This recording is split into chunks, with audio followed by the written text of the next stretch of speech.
Bismillahirrahmanirrahim. Assalamu alaikum wa rahmatullahi wa barakatuhu. Today is our first session on lesson planning. First of all, let's think, why should we plan lessons? You can pause the video here and write down your ideas. These are some of the ideas that were shared on Jamboard by some course participants.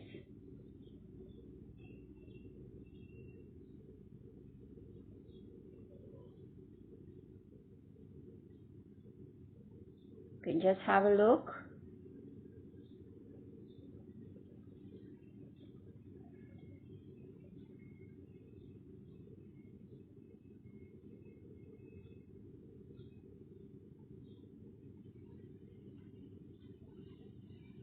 So time is saved, we are more organized, it's pleasurable.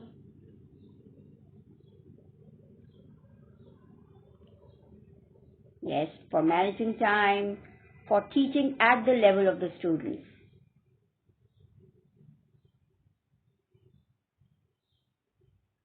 So these are some of the ideas that the course participants shared. Let's move on. These are the 9 areas that we are going to cover in the lesson planning sessions, and you can just have a look. Background, content, learning objectives, resources, warm-up, learning experiences, evaluation, reflection, and follow-up. And today we are going to cover the background.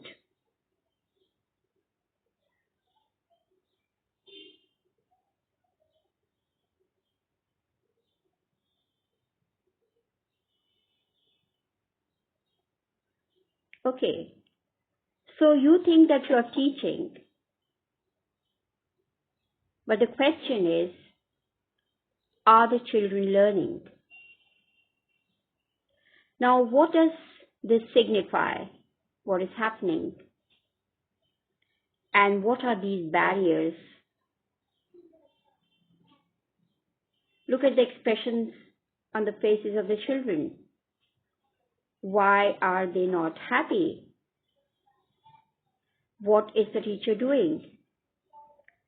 And why can't the children benefit from what he is giving them? There can be several barriers, like the emotional barrier, the intellectual barrier, the language barrier. There are several barriers that can hamper the children's learning. The teacher first needs to work on these barriers, make them thin, remove the barriers completely, and then the teacher will be able to reach the children. Another thing to notice is that look at the quantity of knowledge that the teacher is pouring on the children. Is the quantity appropriate? Or is it beyond their level? So the quantity of knowledge, the way that knowledge is transmitted, is going to either increase the barriers or reduce them. So the first task of the teacher is to identify the different kind of barriers that are there and then try to remove those barriers before teaching anything. What kind of a teacher are you? Are you a sage on the stage or a guide on the side? What kind of teacher should we become? A sage on the stage or guide on the side? You can pause the video here and write down your ideas. A sage on the stage transmits knowledge. That teacher is speaking most of the times, and the learners are just listening. They are on the receiving end, so they are passively taking in the knowledge that the teacher is giving. Whereas when you are a guide on the side, you let the children work on their own and you monitor, you see if there is any problem with the children, if you can observe if there are any gaps in their learning, and then you help them if required. And you let the children explore, inquire, work, solve problems on their own. You help them cooperate with one another, work together, negotiate, exchange ideas, take turns, and learn from their experiences. Whereas over here, the students sit passively. Sometimes they ask questions, but most of the times they sit passively and listen to the teacher. The fact of the matter is that there will be topics where you want to explain, but this explanation should not go beyond 5 to 7 minutes in a 40-minute period. And most of the times you should let the children work because the skills are learned by doing and practicing them.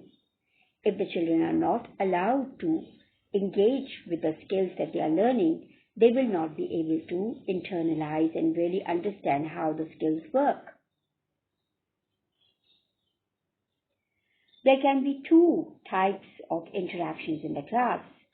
Either you are totally teacher-centered and you direct everything, you control everything, you give the instructions, you are teaching most of the times, you have the formal authority, you are the expert, and you present in a way that is personal to you. So you have a personal model of lecture, of transmission, and you follow that personal model to teach. That personal model is the teacher's style, and that is true for student-centered approach also. The teacher will have his or her own model of teaching, and that is how the teacher will teach.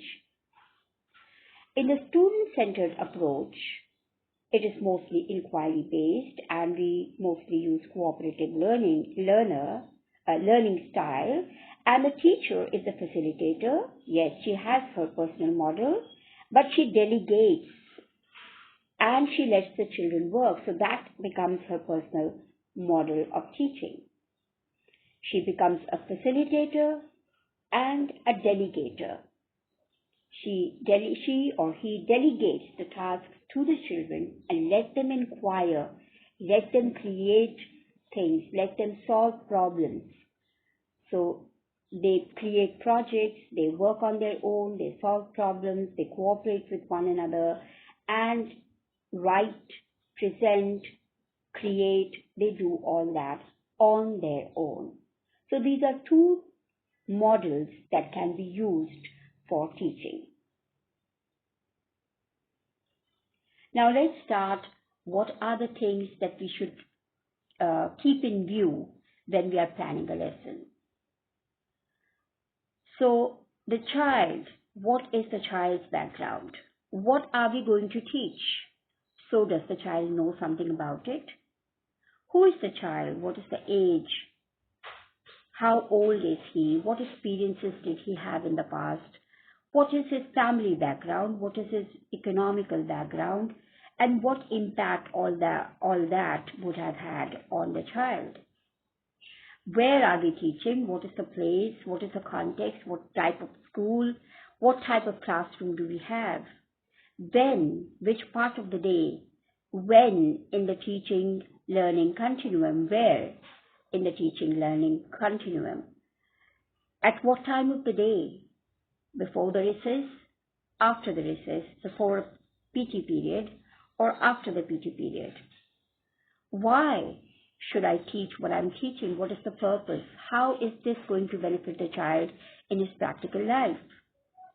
And how should I teach so that I can reach the person, the people that are there in my class? So I have to choose the best possible way for the child or all the children that I have in the class. So let's go over all these points once again. So the first thing is prerequisites. What is the previous knowledge of children? What is required to learn the new concept? What are the prerequisites of this particular topic that I'm going to teach in the class? If I'm going to teach nouns, is the child familiar with words and that words can be of different categories? Does the child know little bit English? Can the child name different objects in the class? So to know nouns, he needs to have the understanding of the alphabet, of the word, of the sounds, some basic vocabulary, and should be able to at least name the things that are there in the classroom. So these are the prerequisites to teach nouns. So for every topic that you teach, you should make a note of all the prerequisites that would be required for the children to learn and understand that particular thing. Then what kind of physical environment do we have? What type of furniture is available? How much space is available in the class? That also is something that you need to take care of. Then the learner's profile. What is the emotional climate? What are the learner's style of learning? How do they learn? Then what time of the day? When will it be taught? What is the unit before and after your class? Practicality. How will the learners apply it in their practical life? How does it fit in the big picture? How will the new concept be taught?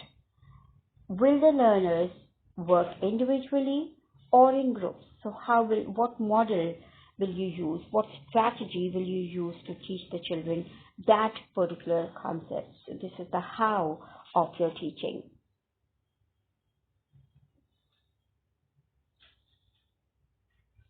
Then another important thing is the zone of proximal development given by Vygotsky. Here is the child. These are the things that he's able to do. He has mastered these tasks. He is capable of doing all these things. When the child or the learner interacts with a teacher or a parent, some adult who knows more than the child, right? So with the help of this interaction, the child will be able to do this tasks at the limit of the learner's abilities. So he will be able to achieve this with the help of an adult or somebody who knows more than him. This is the zone of proximal development. So the parent, the teacher, or somebody who knows more than the child can pull the child to this area. So this is a value that the parent and the teacher can add in the learner's learning. But these are tasks not yet in the learner's repertoire of abilities. The child will not be able to understand, comprehend, achieve these skills and knowledge and tasks. He will not be able to do them, even with the teacher or the parent's support. If the teacher or the parent tries to teach something from this area, the child will not be able to understand it, and therefore probably the child will rote learn. He will just memorize what the parent or the teacher is saying, but real understanding, real deeper comprehension of these tasks will not be in the capability of the child. Therefore, we must be careful of the level of the child and teach the child within the zone of proximal development, so that the child can understand what he is learning. And of course, that learning which comes with understanding is deeper. Then we come to the multiple intelligences. Every child is different from other people, and they have different kinds of intelligences. They have different kinds of body kinesthetic abilities. They have the people who are bodily kinesthetically smart, they are people who can handle things with care and will be able to draw a margin properly. They will be able to use the compass correctly. So they will use their body language to express a lot of things. So they are good at using their body. The second is interpersonal. These people who are more intelligent in this area, they will be able to interact with the people properly. They would know how to talk to people. Their friends will come to them for advice. So they have good people skills. Then the visual learners, verbal linguistic learners. Verbal linguistic learners are those learners who are good at words. They will know what words to use to say a certain thing. They have good expression. They will choose the right words for saying the things that they want to say. Then logical, mathematical, these are people who are logically smart. They are logically smart. It's naturalistic intelligence. People are good naturalistically with nature, with the things that Allah subhanahu wa ta'ala has created in their environment. Then there are intrapersonal people who are good at reflection. They know themselves, they know their abilities, they reflect, they work alone. They are more into thinking and wondering about different things. Then we have visual spatial learners. These learners are good at drawing. They are picture smart. So there are different kinds of children. They learn in different styles. Different intelligences are smart, and that is why they are different from one another. So therefore, all of them cannot be taught in the same manner. What you need to do is that you should try to teach in a way that matches with their learning styles. So you make sure that everybody is engaged, because you teach in a variety of ways. This is how you're going to ensure that everybody is engaged. And then you should be happy that Allah subhanahu wa ta'ala has created diversity and different children in your class have different abilities. So you should celebrate, you should enjoy, you should appreciate what you have in your class. And you should align your teaching style with their learning style. You should appreciate their existence, their values, their skills, their variety of intelligences that they have. And finally, what you need to do is that you need to stretch, you need to expand, you need to extend the intelligences that the children have. You should try to make them better learners. So if they're for example, if their bodily kinesthetic intelligence is not that smart, you will give them experiences in the class with the help of which their intelligence will become better. So this is also required. So you will align your teaching style with their learning style. You will appreciate, and you will also expand and elaborate and extend and make their intelligences better by providing them experiences. So these are the points that you need to keep in mind when you start planning your lesson. That's all for today. Jazakallah. See you next time. Allah Hafiz.